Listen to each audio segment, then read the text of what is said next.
si PBBM nahihirapan na. Balitang Pinas. Magandang araw sa atin lahat mga kababayan. Dito na naman tayo sa another episode ng ating vlogs.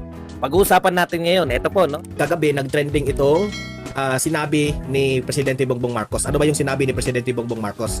Eto na. Si PBBM nahihirapan na dahil sa pagbibitiw ni Vice President Inday Sara Duterte. Bakit siya nahihirapan? Nahihirapan siyang kung sino yung papalit bilang DepEd Secretary. So, that only shows na si VP Sara po ay malaki yung factor niya sa pagiging isa sa mga gabinete ni PBBM. Okay? So, hindi ko maintindihan itong mga vloggers ni Tambaluslos bakit todo ang kanilang batikos kay VP Sara. Na si VP Sara raw ay hindi magaling, dapat na raw siya mag-resign sa DepEd, ganun, ganyan. Pagkatapos ng nagbitiw itong si VP Sara, sinabihan pa si VP Sara na trahidor. Di na alam ni VP Sara kung saan siya lulugar. Kasi ngayon na nagbibitiw siya sa gabinete ni PBBM, sinabihan siyang trahidor. Bakit raw siya nagbitiw? Tapos nung nandyan pa siya sa DepEd, sabihin naman nila na dapat ka nang magbitiw. Mag-resign ka na kasi wala kang nagawa sa Department of Education. Yan ang sabi nila. It only shows kasi paiba-iba yung kanilang mga statements. Mukha yatang si VP Sara ay hindi na niya alam kung saan siya lulugar, kung anong talagang gusto nitong mga tambaluslos vloggers na ito at itong mga supporters ni PBBM na mga dilawista. Hindi niya alam kung anong gusto nila. So ngayon, mapapahiya kayong mga bangag vloggers at kayong mga dilawista. Mapapahiya kayo dahil mismo na ang sinabi ni PBBM. Siya na mismo ang nagsasabi nahihirapan siyang papalitan ng bago o nahihirapan siyang humanap ng ibang DepEd Secretary. For sure, nahihirapan siya kasi alam ni PBBM gaano kagaling itong si VP Sara. Kayo Coach Jarrett, kayo Mike Abe, kayo naman ang laging nagbabatikos kay VP Sara. Bakit hindi nyo pagalitan itong si PBBM? Bakit niya sinabing magaling itong si VP Sara?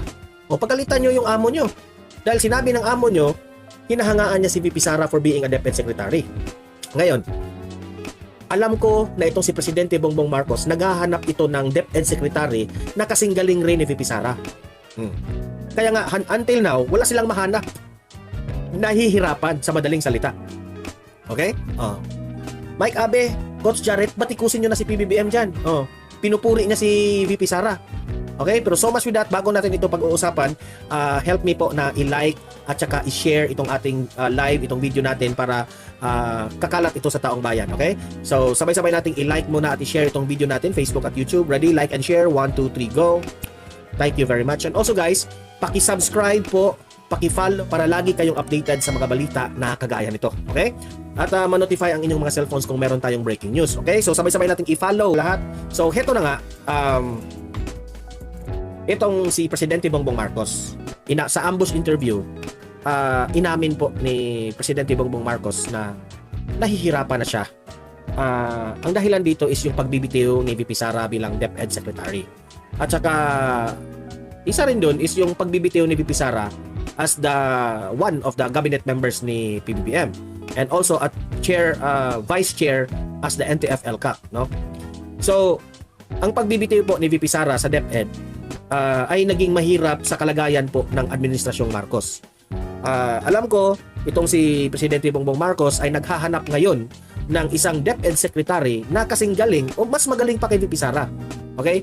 Lahat naman ng mga suggestions ng mga kaalyado niya at sa mga Pilipino na dapat raw isang professional, isang guro, isang may background sa Department of Education, lahat raw yun ina-accept nila yung mga concerns na yun. Okay? So, sabi pa nga ni PBBM, inamin niya, mahirap. Okay? Kasi si VP Sara po, magaling. Magaling na DepEd Secretary. Imagine kahit he is under the heat of the batikos ng mga kaalyado ni PBBM. And I know for sure na maraming mga request itong si VP Sara na pinag-initan din ng kaalyado ni PBBM. Isa na dyan yung budget siguro. Okay? Hindi siguro yan ibibigay lahat kay VP Sara para naman magmukhang walang ginagawa si VP Sara sa DepEd. Pero tuloy pa rin yung mga ginagawa ni VP Sara at nakikita ng taong bayan na nagiging magaling siya as DepEd Secretary. Kahit anong gawin nilang paninira, lulusutan ni VP Sara yan. dahil mahal ni VP Sara yung taong bayan. Okay? Gagawa at gagawa ng paraan si VP Sara. So ngayon, ang tanong dito, no? Sino ang papalit kay VP Sara? At bakit nasabi ni PBBM na siya po ay nahihirapan na? Okay? So, panoorin natin itong video na to. At pag-comment tayo, magre-react tayo dito. Ano ang opinion natin sa sinabi ni PBBM. Okay? PBBM, pasok! Pinasalamatan ni Pangulong Bongbong Marcos si Vice President Sara. Oh, pinasalamatan ni Presidente Bongbong Marcos si VP Sara. Coach Jared, top 1. Sino pa to? Si Mike Abe. Bakit hindi kayo magagalit ngayon kay PBBM? Sabi nyo, trahidor si VP Sara. Sabi nyo, hindi magaling si VP Sara. Sabi nyo, sablay si VP Sara bilang DepEd Secretary. Pero bakit pinupuri ngayon ni PBBM? Magalit kayo kay PBBM. Kasi puro lang kayo salita eh. Kayong vlogger kayo na wala kayong ebidensya sa mga ibinabaton nyo kay VP Sara, tumahimik na lang kayo. Yan ang hirap sa inyo eh. Vlog kayo ng vlog, akusa kayo ng akusa na ganito ang ginawa, bla bla bla bla bla bla. Wala naman kayo kapakitang ebidensya. Baka gusto nyo isampal ko sa mukha ninyo kung ano yung mga nagawa ni VP Sara sa Department of Education. Inilista yan ni Atty. Panelo. Hindi ko nga lahat mabasa dahil sobrang dami. Ay, Best Friend Italy. Ayan, bumabalik na ito si Best Friend Italy. Bakit ngayon ka lang, ma'am? Good morning. Shout out po sa iyo, Best Friend Italy. Anong tunay na pangalan mo, Best Friend Italy? Okay? So, ano na, Mike Abe? Ano na, Coach Jared? Ano na, top 1? Nasaan na yung bayag nyong matapang? Kuno?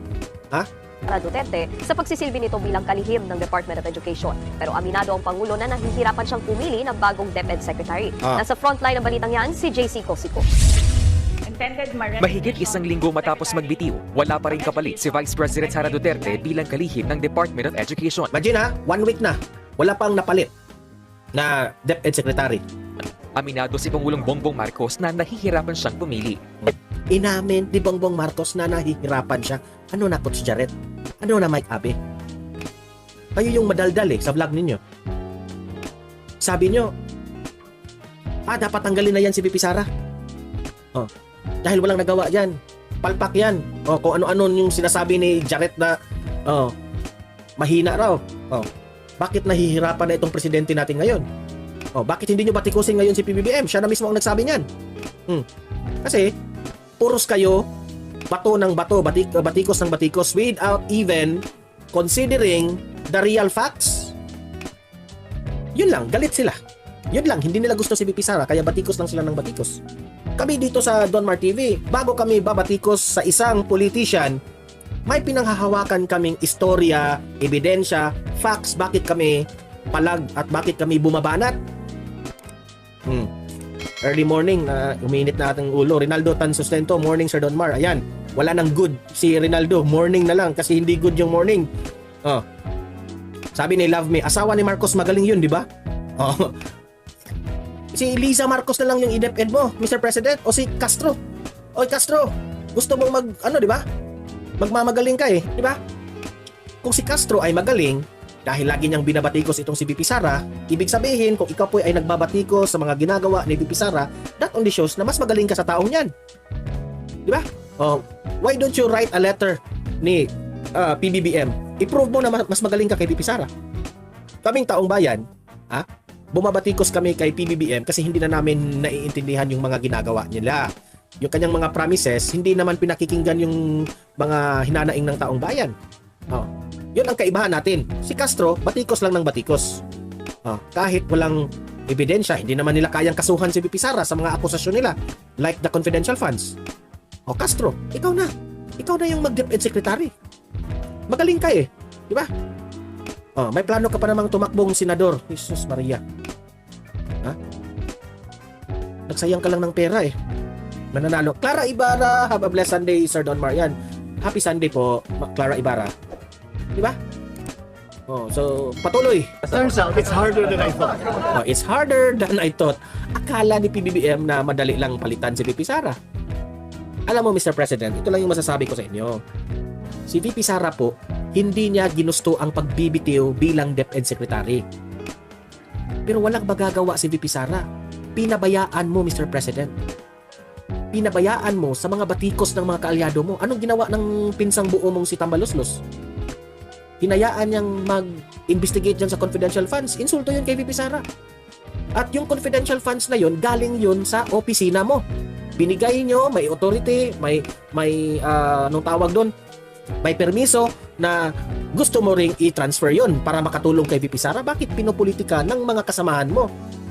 And ever since, you claim na kayo po ay uniteam, you promised VP Sara na magtulungan kayo.